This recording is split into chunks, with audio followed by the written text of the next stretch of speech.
Hi everyone, welcome back to my channel. Today I'm going to be giving 7 tips to improve your digital art.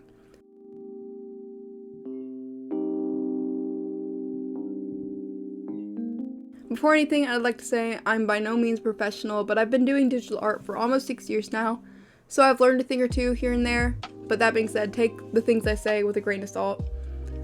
If you do happen to enjoy this video or find it helpful, please let me know. If this video is well received, I might make a video with 7 traditional art tips as well. So getting on to the actual video.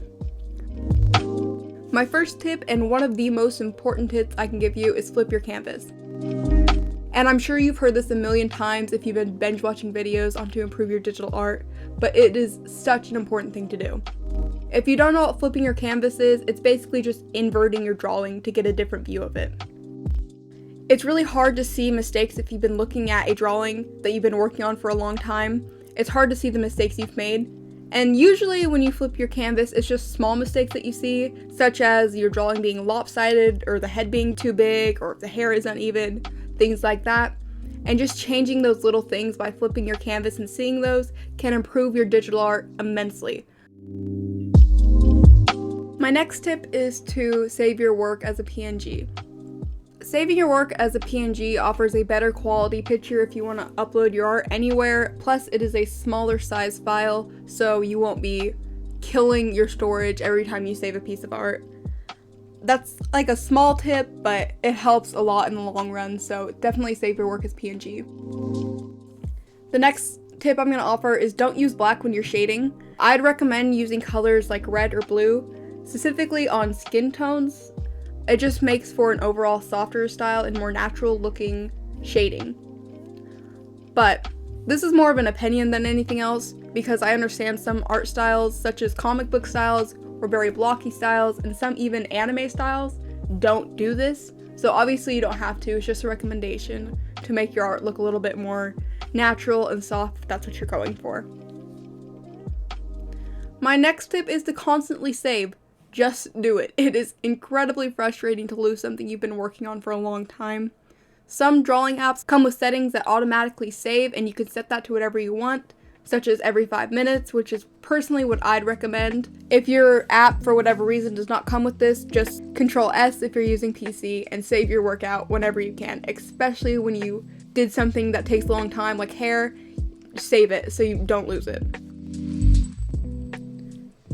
Layer modes. Layer modes is my next tip for improving your digital art. I didn't use layer modes for the longest time because I didn't know what they meant, I didn't know what they did, and I regret it so much. Layer modes can completely transform your lighting, colors, mood in your drawing. So many things it can change. I'm not going to go into extreme detail about all the layer modes because there are so many. Just experiment with them and see what you like. I'll tell you about the main 3 I use, which is multiply, hard light, and soft light. Multiply is good to use for shadows. It darkens the colors of whatever you're working on. I usually use this for dramatic lighting and shading. Hard light, if you use dark colors, it acts like multiply, but if you use light colors, it acts like screen. Screen just makes whatever you're working on brighter, so there's a little extra one. I usually use hard light for my line art because I use a dark red to work with my line art, and it makes the skin look more soft and real. Here are some examples of that in my art. The next thing I use a lot is soft light. It's basically hard light, but not as extreme. I use this for lighting.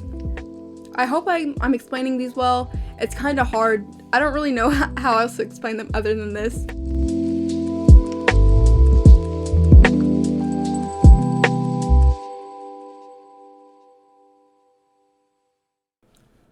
The next thing I'd recommend is shortcuts. Shortcuts are just, you need shortcuts. Any digital art app or whatever you're using to draw on in general, such as iPad, PC, mobile, etc., they all should already have shortcuts. For example, undo, iPad, it's a 2-finger tap on the screen, and for PC, Control Z. Shortcuts make working with digital art a lot more fluid and quicker.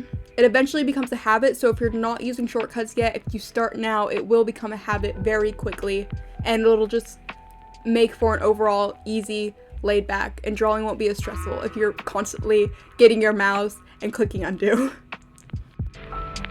My last tip for improving your digital art is don't use white when you're drawing.